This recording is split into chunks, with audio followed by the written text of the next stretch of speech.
All right. So, welcome everyone. This is the Building a Better Future for Women at Work webinar. Once again, for anyone who is just joining us, please feel free to go ahead and settle in, say hello in the chat, share who you are, where you're dialing in from, or if you're watching this at a later time, just take a moment to settle in and reorient yourself as we get started.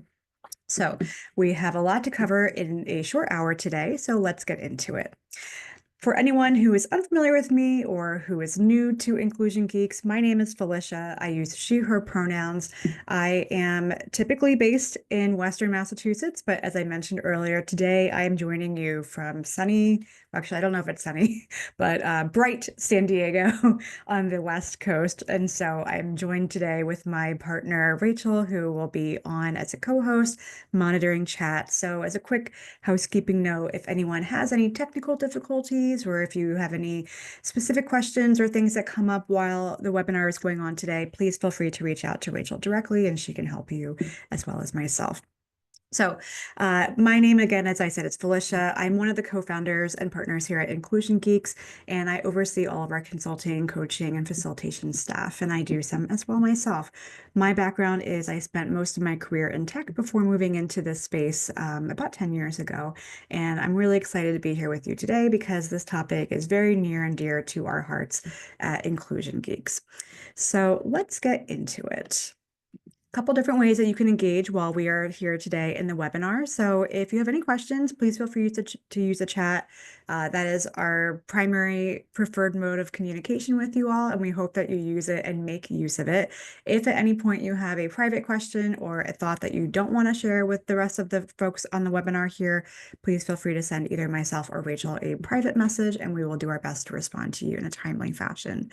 We will have a pop-up poll or two using a tool called Slido, which I'll coach us through as we get to that. So you'll have a chance to engage with us directly. If you have any questions, we will have some time at the end for dedicated Q&A. I have some questions that were pre-submitted from the Eventbrite, and you may have questions that pop up along the way. So if those come up, we will have about 10-15 minutes towards the end of the session today where we'll be able to go through your questions specifically. So feel free to pop them in the chat as they come up or hold them towards the end. And then finally, for anyone who's new to an Inclusion Geeks webinar, I am disabled. I use hearing aids. I love a good closed caption because it's helpful for me. If that's not helpful for you, you can simply go ahead and click on your own Zoom tools to hide or show as need be.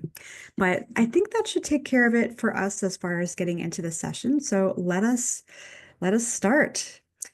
So let's talk about where are we today? So it is March 2025. A lot has happened in even the last few weeks, and it seems pretty much day by day. And especially when we think about why we are here together today, we are probably all thinking about how is it going? What is happening, especially when we think about women at work in this world? And does it matter? Why are we still talking about this? Should we still be talking about this? So we're going to get into it. But before I go any further, I just want to say a quick happy Women's History Month.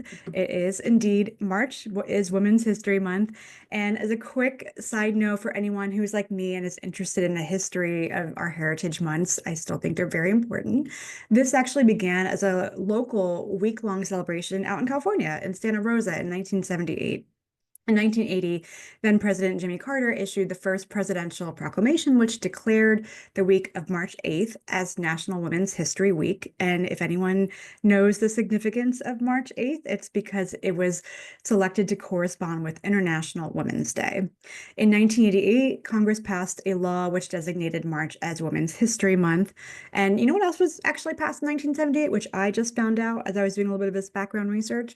The Pregnancy Discrimination Act. So very much in line with the theme of this month. And so the National Women's History Alliance selects a general theme each year for this Heritage Month. And this year's theme is Moving Forward Together, Women Educating and Inspiring Generations. So it's a little bit of our background knowledge there. But with that in mind, here's my first question for you. And this is where we're going to start our use of Slido. So my first question for you is, what do you think are the key challenges that face women in the workplace today? I know it's a pretty big question for us to start off with, and you better believe I have some thoughts and some answers that I'm going to go through with you all. But I'd like to start with your thoughts. What do you think are the biggest challenges right now? For anyone who hasn't used Slido before, the way to use it best is if you have a device handy, you can go ahead and grab that QR code. If that's not available or accessible to you, you can also go directly to slido.com and type in that passcode, which is 3893868. And if anyone's watching this later on and it's not live, just simply go ahead and jot down some thoughts as you think about what are the biggest challenges. Now, again, for anyone who knows me and knows Slido, what I love about this tool is that you can actually see the answers coming in real time. So I'll start calling out what I see, but I see people are in here, they're typing away. So keep it coming as you're getting in there. So let's see what we have. Key challenges we've got. Balancing. So maybe that's a work-life balance, balancing life, historical expectations, pay discrimination, children, career, personal or family obligations, responsibilities, pay gap, caregiving, elders, doubt, discrimination, work-life balance, pay equality, unconscious bias, facing double standards, equal pay, being made to feel like there is only room for one, imposter syndrome, historical expectations. Yeah, lots of stuff in here. I see there's maybe one or two more people coming in and typing, so we'll make sure we get everyone in here. Let's see, what else do we have? We have empowered men, imposter syndrome. It's a key point from a lot of you here. Emboldened men. Let's see, anything else that I've missed in here? Being pitted against each other. Yeah, that competition. Support. Absolutely, work-life balance. Yeah. So I think the takeaway that we can all agree on probably is that there are a lot of challenges out there. And you know what's interesting is, so for anyone who knows the history of Inclusion Geeks, we started out, it'll actually be our 10-year business anniversary in just a week or two. And when we started out over 10 years ago, creating community for women in the Boston area, we heard these same issues. These were the same topics and the same sentences and the same themes that were being brought up then that I'm seeing on our Slido here today. And so we'll talk about what the trends have been over the last few years and even the last decade or so, and how this all fits into that. But I think the takeaway for me is that these problems are not new and they're still here. And also, we're still trying to figure it out, right? What I always say to my clients is, listen, if I had all the answers, I would just give it to you, and then we'd all have a lot more time back in our day. So we have some answers, and I have some answers I'll be giving to you, but we're still working into these issues. And so you've all highlighted some really important dynamics, some challenges, some issues that are very critical. So I'm going to review a couple challenges that I have seen as barriers. And as I review each one, what I'd like you all to do is, whether you're watching this live or not, is check in with me on chat or to yourself in a note paper, whatever makes the most sense for you. And let me know, does this ring true for you as I go through these challenges? So first, gender discrimination. We call that out already, right?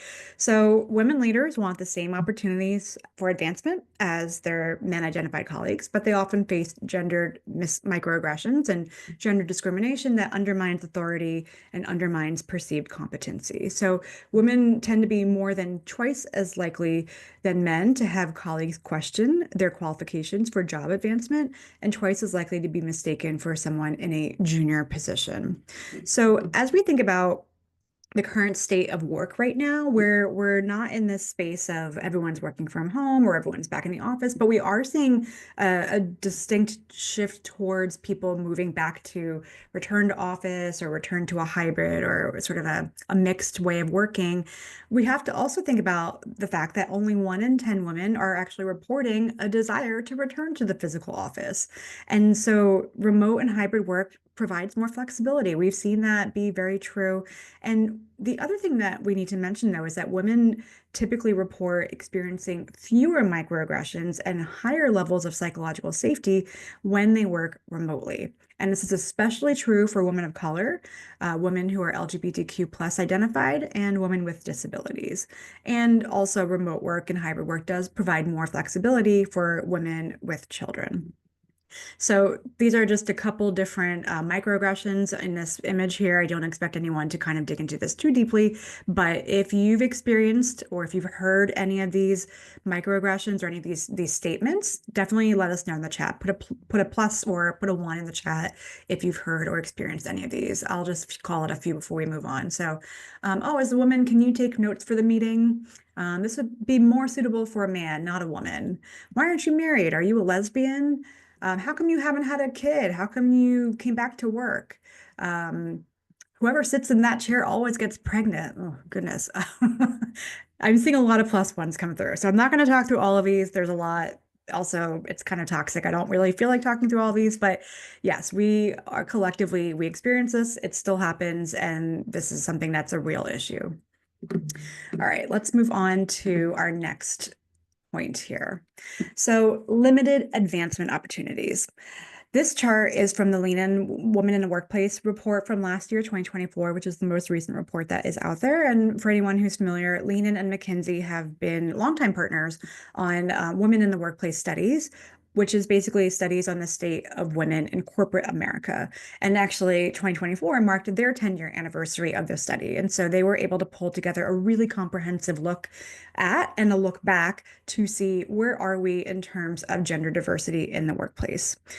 So if anyone wants a link to the study, happy to share that in chat. But basically, over the last 10 years, the number of women in senior leadership has steadily increased, which is good news. And these women they're modeling, they're providing leadership, they're providing representation, they're reshaping the workplace, they're inspiring new generations, and there has been progress. So I don't want to dismiss any of that. But it's not actually as robust or healthy as we would like it to be. And as Lean In puts it, it's surprisingly fragile. And I think we can probably all understand that. But a couple of reasons why it's so fragile include in the beginning stages, there are still too few women, and especially too few women of color, who are advancing into management positions. So if you've ever heard someone at a different organization, or if your organization is ever putting out data around numbers and percentages and demographic breakdowns, take a deeper look, because we have definitely come across many companies who on the surface, it looks great. They're like, we're 50-50, we're split between men and women. But then when you start digging into the data a little bit more, you're like, oh, but actually most of your women are at entry-level positions and there's no women at the top, or very few women at the top. And there's an issue there. And part of that is because there is that drop off that happens at that first level of promotion, which is often called the broken rung. So if you think about the career ladder as an actual ladder, if that first rung is broken, you're not really going to be able to get up to that next point, or not without a lot of effort and a lot of help. Also, women are less likely to be given stretch assignments or high visibility projects that lead to promotions, which adds to that broken rung syndrome. And the sticky floor represents the fact that women tend to be overrepresented in lower paying, lower status roles with not a lot of opportunity for upward mobility. So again, it's kind of like they get in at that ground level and then they're sort of stuck there. The likability versus competence trap, if anyone's heard of that, let me know in chat. I'm sure it's not new for a lot of us here on this call, but basically when women display leadership traits, or what's typically seen as leadership traits, a lot of times that aligns with what's seen as acceptable behavior for men in positions that are management leadership. So that's being assertive, being decisive, making decisions quickly. What happens is that women display the same kind of behavior, but they're often seen as less likable or too aggressive. I've had that happen to me personally when I was in corporate. So if anyone's experienced that, definitely let us know in the chat if that's the case for you. Also, when women leaders display characteristics that tend to be coded as more traditionally feminine. So these are traits like collaboration, empathy, emotional intelligence. They may not always be viewed as strong leaders, unfortunately. Now, I went to business school. Let me tell you, the most important class that I took in business school was organizational behavior, which basically was all about the soft skills, not the hard skills. And I really wish that there was more emphasis on what we tend to sort of incorporate, especially look down on as not as helpful or not as viable. Lack of sponsorship, not just mentorship. So mentors are great. And again, if you've been a woman in the working world for any period of time, you've probably gotten a lot of your fill of mentors and how important it is. And it is important, don't get me wrong.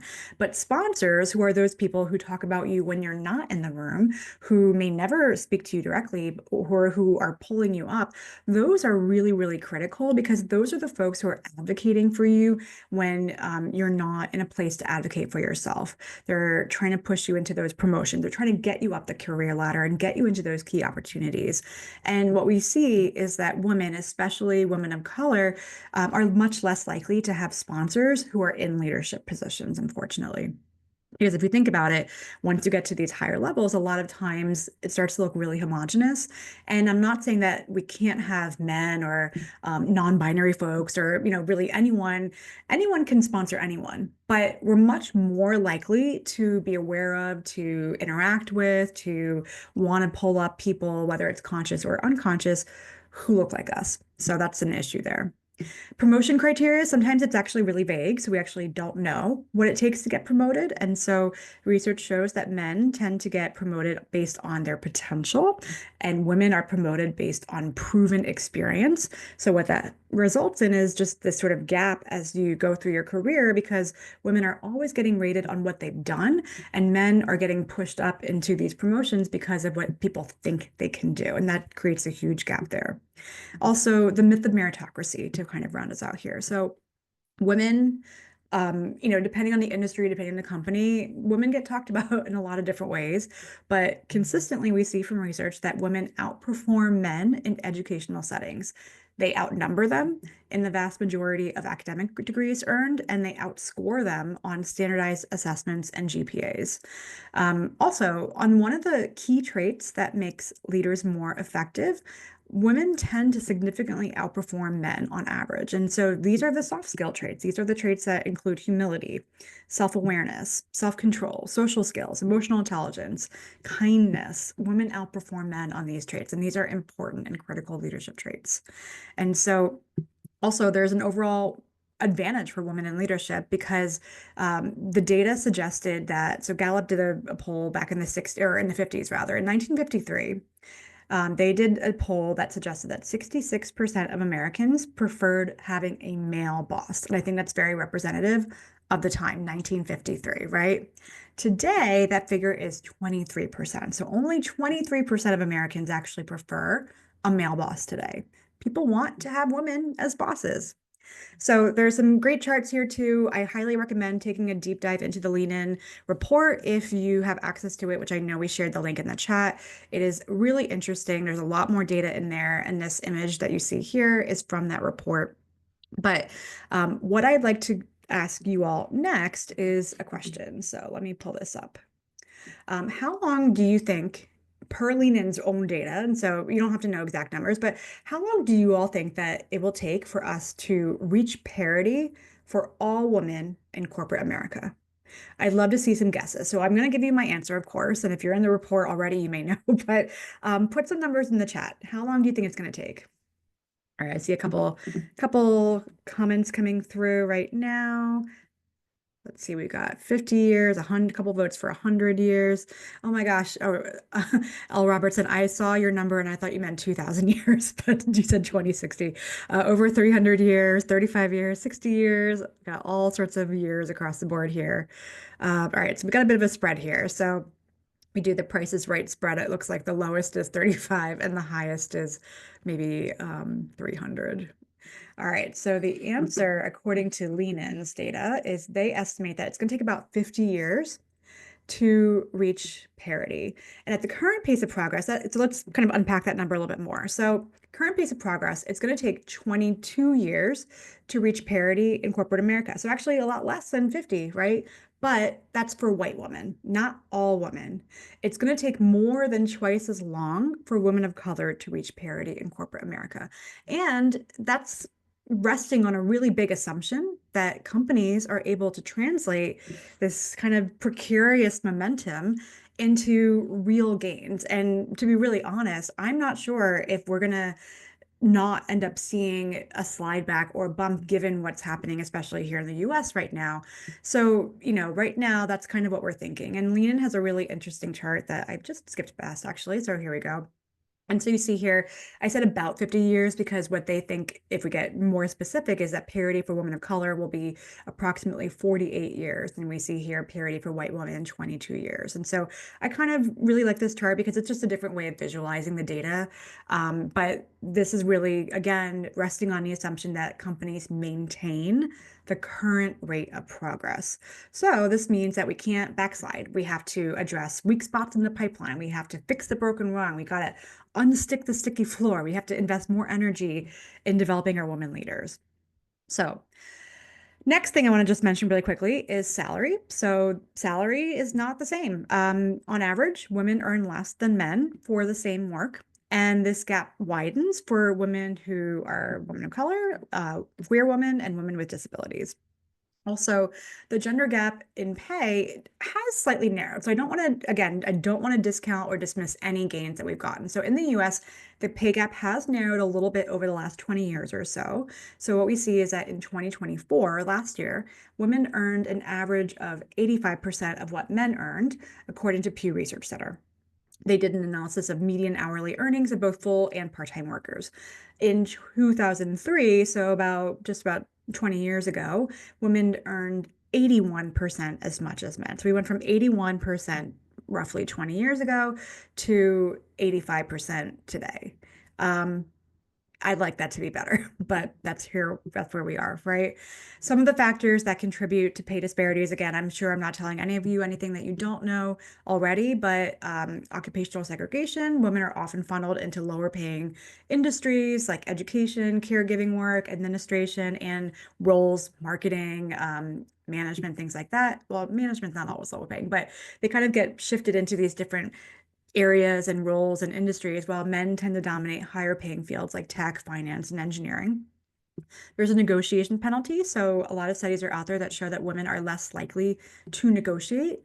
And when they do, they often face backlash for that. And if you think about how do you increase your salary, a lot of times a very tried and true pathway is by going to different jobs and negotiating for a higher pay. But sometimes, as this research shows us, that actually has a negative impact on women. There's the motherhood penalty versus the fatherhood bonus. So women with children earn less over time, whereas men who have children often see increased earnings after becoming fathers, which is wild. Bias in raises and promotions is another factor as well. So performance reviews often assess women more on their personality traits, so calling them collaborative or they're nice or they're friendly, as opposed to what their actual achievements are. And that also over time leads to fewer opportunities for pay increases. So all of these factors combine to cause this gap that we still see today. Let's see what else. Anyone have a guess as to what the cost of this pay inequity might be? I don't have a super specific number, but if anyone has a guess, let me know what you think, because there is an actual cost to how this plays out. And if we look at over a lifetime's worth of data, this pay gap can cost women hundreds of thousands of dollars in lost earnings.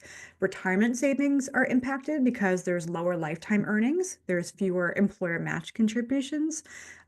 This also increases the things or contributes to things like economic insecurity, and that impacts not just women, but also their families and their communities. So there's an actual issue around this in terms of not just the individual women, but their larger community and their families out there too.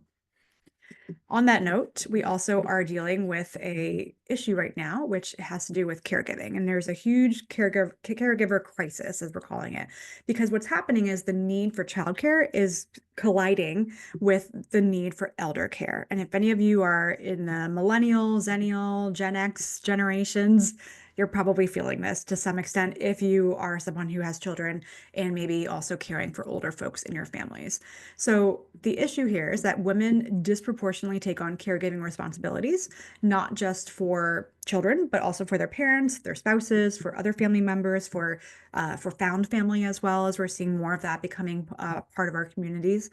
We're seeing that motherhood penalty versus the fatherhood bonus too. So that's popping up here as well because working mothers are often perceived as less committed, even when performance remains the same. They earn less over time. They're less likely to be recommended for leadership roles. They have their careers interrupted. There's, again, reduced savings, reduced earnings. COVID has really impacted this a lot as well because a lot of women went back to home and they were teaching, they were taking care of their children, they were scaling back their careers. There's a flexible work bias where people who are requesting flexible schedules or remote work because of caregiving needs are often viewed as less committed. And women who take advantage of flex work sometimes find themselves what we call mommy tracked into lower responsibility roles because of that. Um, Also, this is another wild data point, but the US is one of the only wealthy nations without guaranteed paid parental leave. So that forces a lot of people to return too soon or take unpaid time off. The cost of childcare is immense. The cost of elder care is immense. That's impacting everything. And really, there's also just an emotional and mental load. So women are often carrying the invisible labor of organizing childcare, doctor's appointments, household responsibilities. They're burning out, they're stressed, they're not engaged as much, and employers don't really often recognize or even support these kinds of challenges that people are dealing with. One last thing I want to quickly make a note of is what's referred to as the maternal wall. So basically it relates to the fact that there's this pervasive stereotype of women as caregivers, and it creates a maternal wall in the workplace, which is a bias that is based on the belief that women with children and caregiving responsibilities are less committed to their careers. And so again, just a huge issue across the board when we're thinking about how all this plays together. I know the chat is popping off. I know Rachel's taking care of it, but if there's any specific questions that are coming up, definitely excited to dig into them in a moment. I have one more point that I want to go through, and then I want to shift into how can we make workplaces better, because that's really what we're here for, right? So last thing I want to just quickly mention is appearance standards and biases. And so this point I think is just especially important as we're seeing a rise in return to office demands. And so if you're like me, the last couple of years, it's been great because I just have to be business casual from the waist up.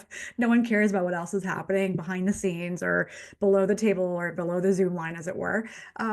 It's different when you got to go into the office. You have to suddenly think about your closet, your appearance, your are you putting makeup on? You can't put a filter on yourself anymore. So there's a lot of issues around that because also, just like pretty much everything else I've talked about, women face stricter and more subjective expectations when it comes to how we dress, how we groom ourselves, what our physical appearance looks like, especially when compared to men. So a lot of workplace dress codes and grooming codes disproportionately impact women, especially women of color who may have textured hair or natural hair, protective styles, how people show up in their appearance. There's often this very narrow Eurocentric definition of what's considered professional, and that disproportionately impacts women of color. There is an additional burden of cost. Anyone who's ever had to pay for their workplace attire, if you're women or women identifying, you know that it's expensive. It's expensive to get makeup. It's expensive to groom yourself. So there's more money that's involved with it. Makeup, hair care, clothing, all that is not stuff that your employer pays for, right? Um, Women in leadership roles are often judged not just on how are they in their role, but how do they look, which is another burden. Weight bias disproportionately impacts women, and a lot of studies are out there that show that overweight men do not experience the same career penalties as overweight women. There's an age bias. So as women age, they are facing much more pressure to maintain a youthful appearance, or they might be running the risk of being perceived as less competent, less dynamic. Um, what we see here again is a gender split because older men tend to be viewed as more authoritative, more experienced, more sort of have a sense of gravitas. Older women are much more likely to be overlooked for promotions. I've already mentioned discrimination based on how you dress, your hairstyle, your protective style, to a lower extent or a different extent. So, as people can see today, or if you can't see, I have kind of like medium length black curly hair. And when I was coming up 20 so years ago in the workforce, I was specifically told you should straighten your hair when you go on interviews because it looks more professional, it looks more groomed. And that's something that I did, right? And I just went ahead and straightened my hair because I thought that was the way to get ahead. And we're seeing shifting norms around this, but it's still very much a reality that faces a lot of women in the workplace.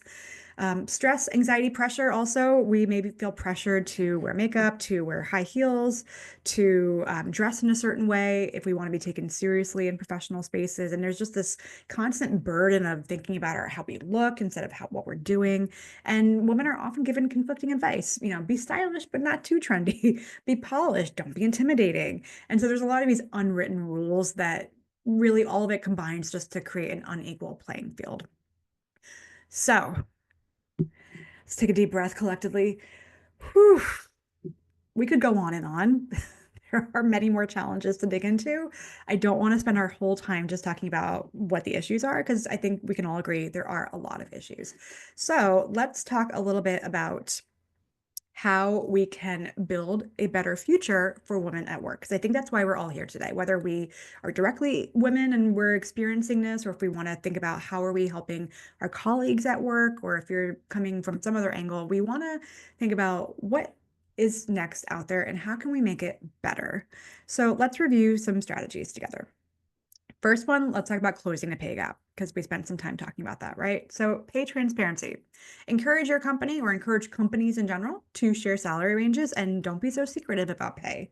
That is one way that we can help each other make sure that we're not getting underpaid. Let's see what else we have here.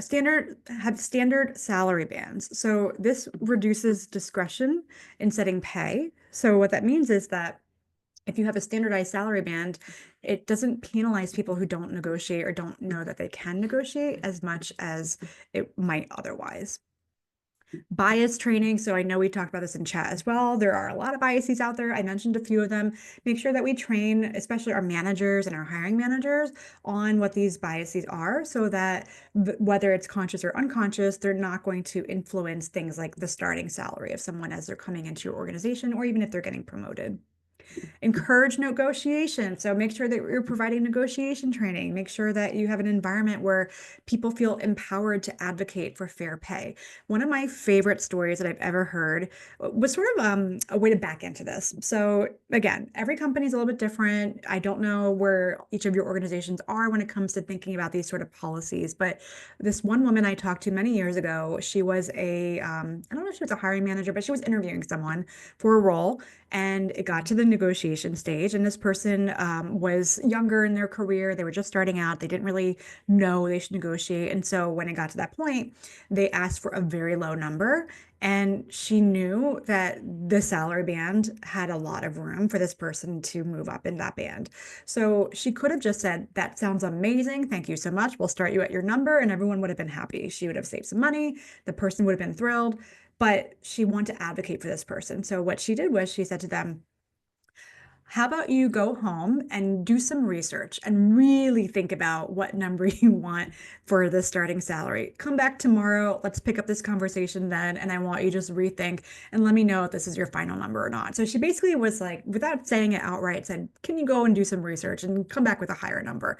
So again, it all ended up where the person went away. They did some research. They came back and said, actually, I'd like this amount. She said, that's great. Everyone's still happy, but that's a great way, I think, to just be an ally if you're in this kind of position.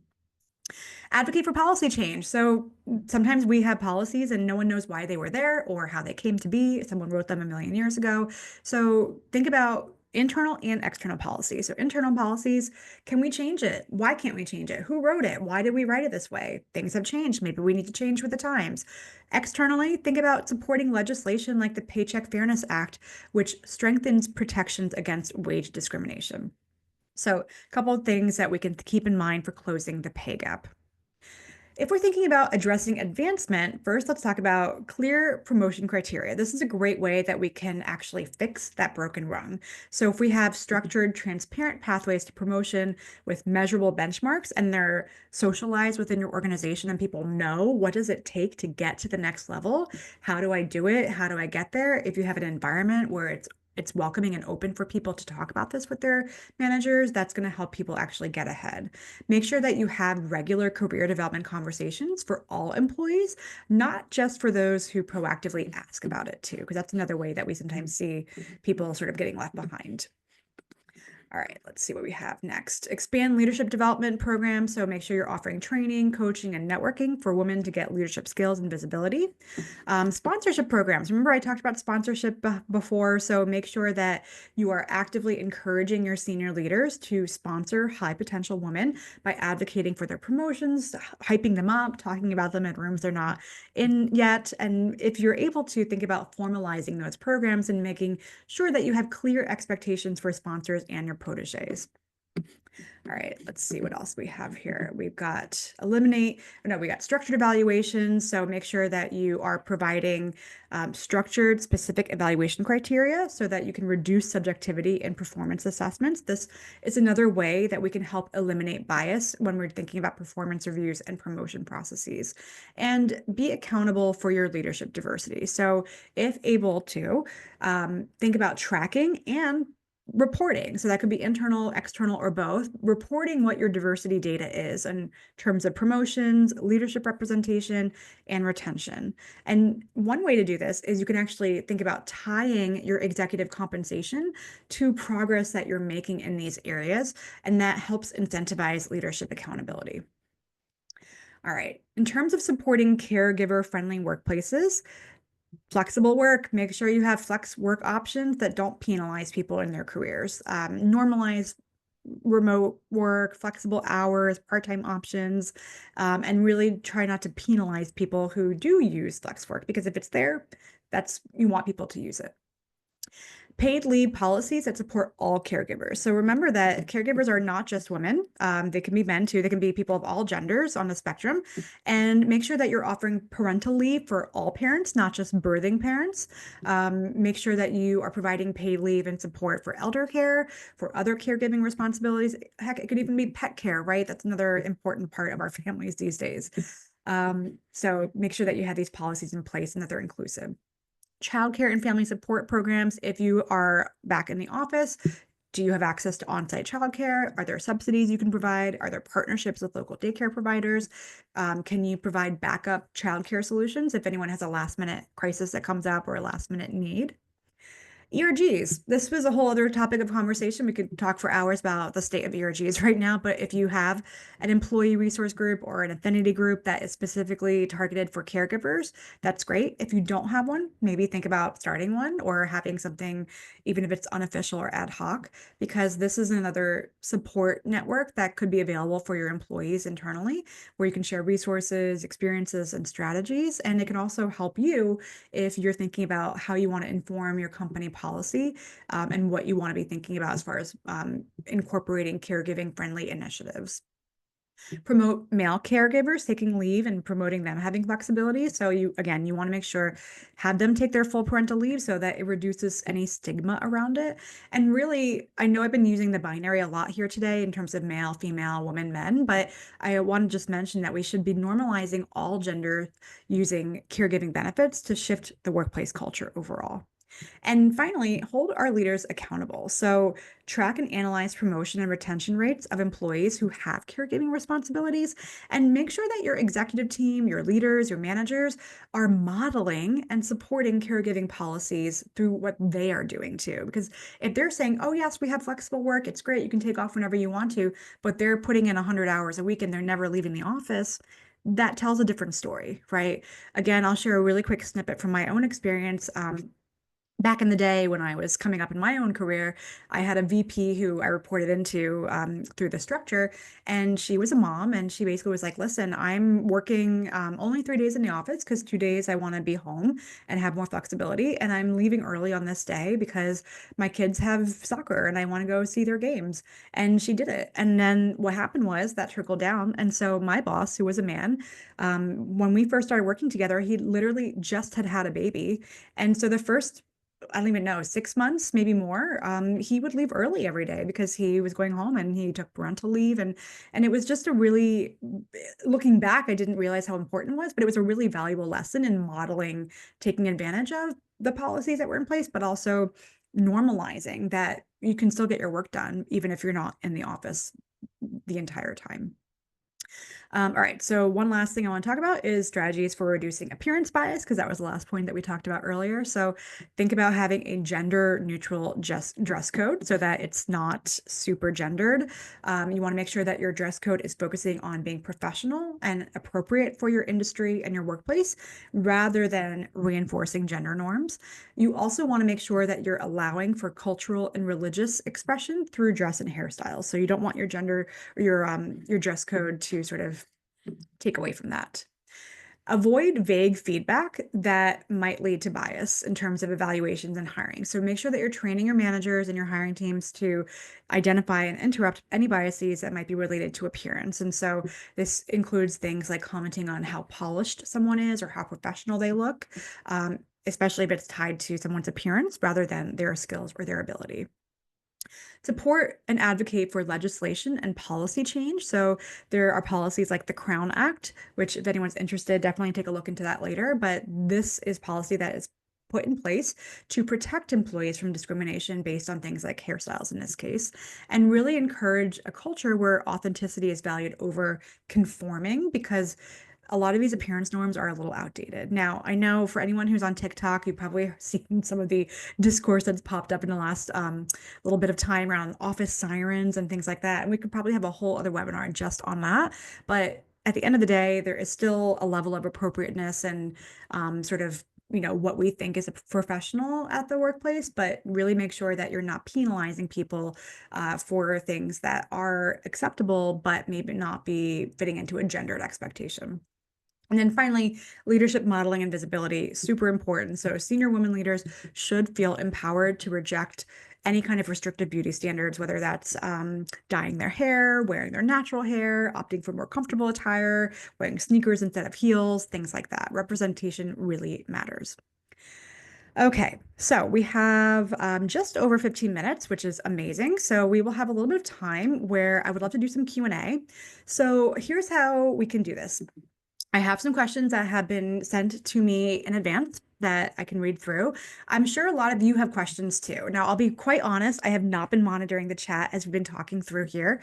So what I'd love to do is if there are any specific questions that folks have at this moment, if you're live on the webinar, please either use the raise hand feature and I'll call and you can unmute yourself, or if you don't mind popping your question back into chat so I can see it, or Rachel, if you want to let me know if there's any questions that have popped up already that we can address, but nothing yet. Perfect. Okay. And actually I see a question just popped in. So I'll start with the question that's in the chat. Keep it coming, folks. And then if there's anything that slows down or if we run out of questions live, I'll move over to the questions that were shared in advance. Right. So first question is, any suggestions for smaller workplaces in terms of tracking things? People often have privacy concerns over tracking small categories, especially those with less than 5 staff. It can also be difficult to make a case to management for something that only impacts 2 or 3 people who've chosen to self-identify in a category. Yeah, there are definitely a lot of considerations for some of what we've talked about when you're thinking about company size versus, if you have a large company versus a smaller company. Now, I would say, Nick, what I'd always like to kind of work backwards is thinking about what are we wanting to know with this data. So your question's a little bit vague in terms of tracking. So whether that's demographic data in terms of, gender, sexual orientation, things like that, caregiving responsibilities. It could also be other aspects too, right? So I would say Are you tracking pay equity? Are you tracking promotion rates? Think about what are you looking for and why do you want that data? And then work backwards from there. So privacy concerns are real. I'm just working through this actually with one of our clients that is a smaller business as well. We are a small business too, so we get it. One of our clients is dealing with this and they have a smaller team. And, we talked about the value, or is it realistic to expect anonymity when you do employee feedback surveys, for example? And I think just what I always default to is being transparent around what you're doing and why you're doing it, and allowing people, if possible, different avenues for self-reporting. For example, I'll be honest, a lot of the data that we have sort of historically been required to track through EEOC requirements, that may be shifting at this point in time. So I don't really know how that's going to impact, but I would say even at a small scale, you can still find important and valuable information. So I would just take a look at what is the information that you're looking for, and then seeing if you can be flexible, given that it is a smaller group and you don't want to put anyone in an uncomfortable position, but also it could be really important information for you. Okay. I do see maybe there was a question around ERGs. Yes, I'll just say a really quick note around ERGs in general, in case anyone's curious or experiencing shifts in your ERG approaches. So what I personally have seen as a practitioner over the last couple months, I want to say maybe 6 months or so, is that there has been an increase in organizations getting sued by, sometimes it's their own employees, or a lot of times it's people from outside the organization, but there's an increase in organizations getting sued because they have ERGs, because the argument is that the ERG is discriminatory, because if you have a group that is, for example, just for women, or just for Hispanic folks or disabled people or whatever it is, that it's exclusionary to folks who do not identify as such. I could talk for hours about my personal and professional thoughts on the validity of that argument. I am happy to take that up at a later time, but all that to be said is that there is an increase in this trend. So it's just something to be aware of. If you are an organization that currently has ERGs and affinity groups, if you haven't already, it's probably worth it to chat with your legal team and just talk through options and processes and what you would do if something did come up and there was a challenge. Some organizations have shifted so that they've actually opened up their affinity spaces. So instead of saying this is only for fill in the identity group, it's for that group plus allies. That has pros and cons to it, of course. You protect yourself a little bit better from a legal perspective, but you also may lose a little bit of why you want to have the affinity group. So again, I won't get too deep into that at this point, but it's shifting, I guess, is the takeaway. The landscape is shifting on that front. All right.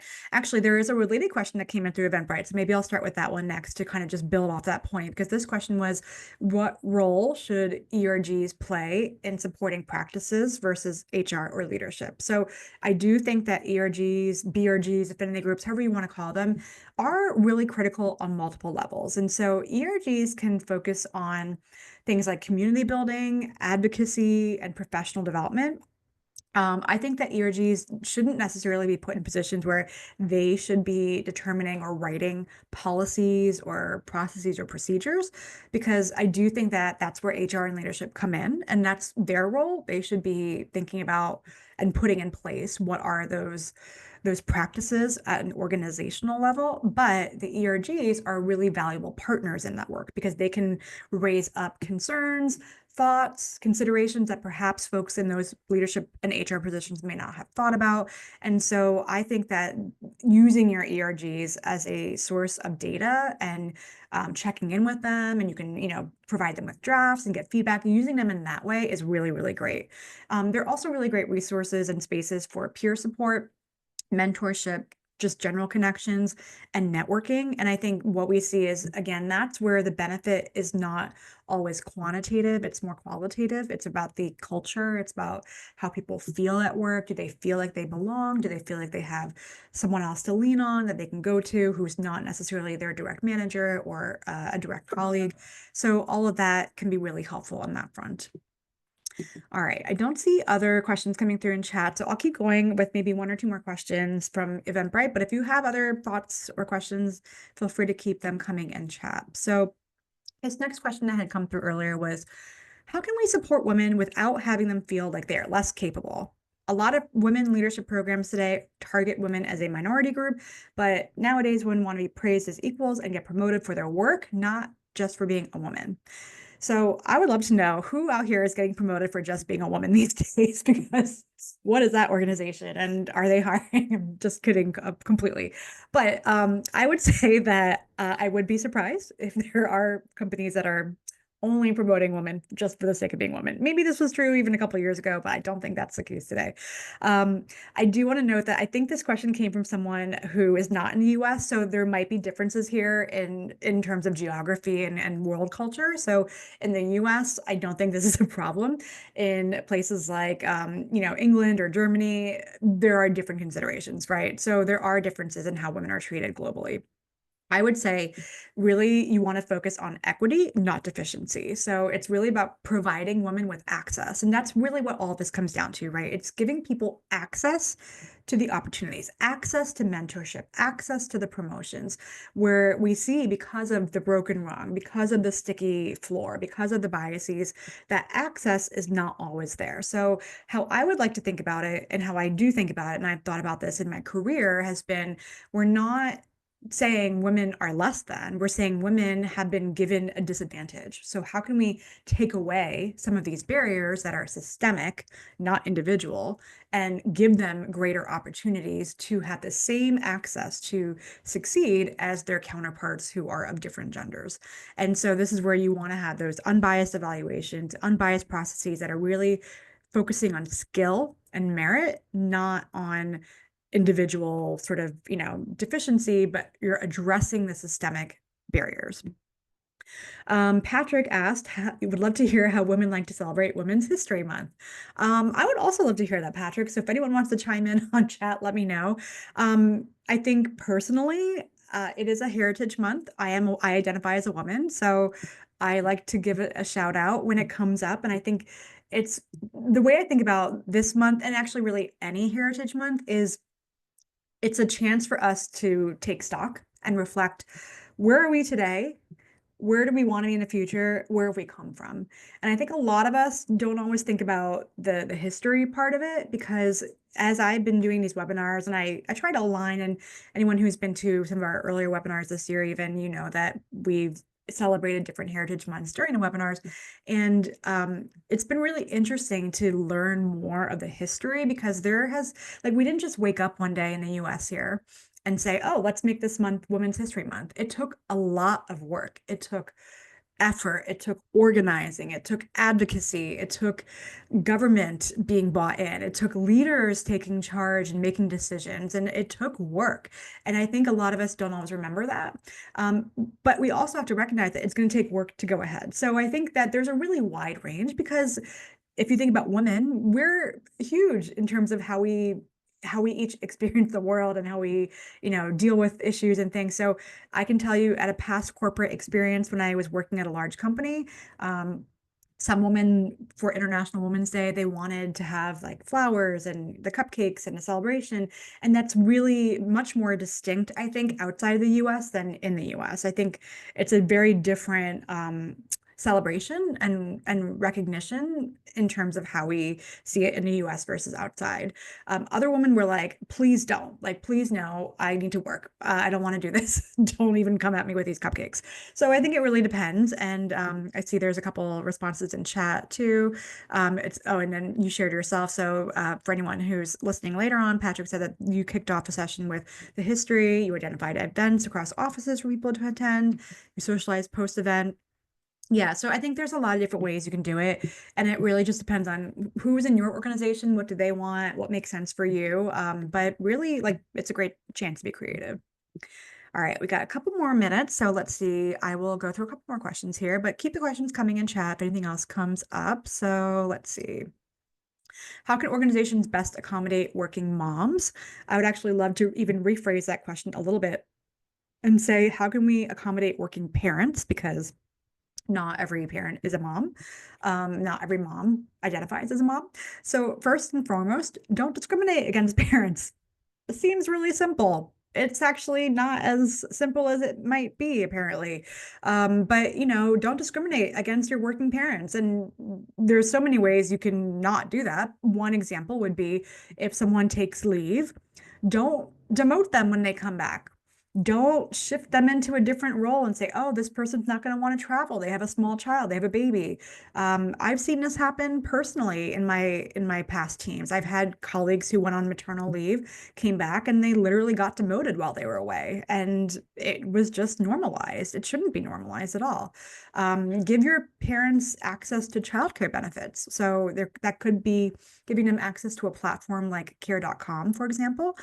Maybe it's a discount or a subsidy for a local daycare.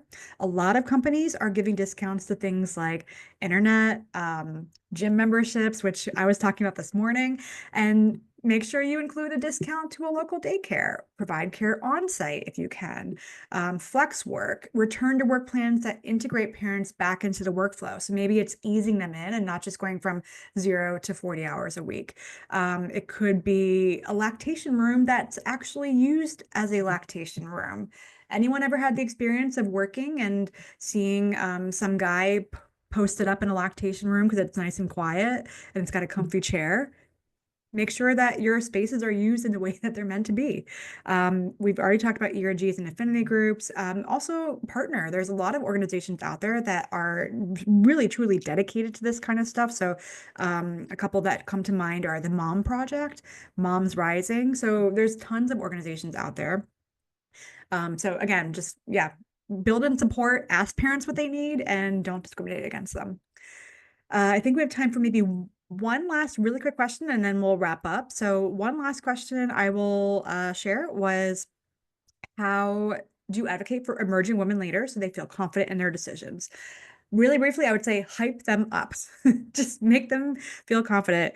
Encourage them to take on stretch roles. Recognize their accomplishments publicly. Shout them out. Send an email out to the whole team and be like, this was an amazing thing that this person did. Back them up in meetings to make sure that they're not getting spoken over or that they're getting dismissed.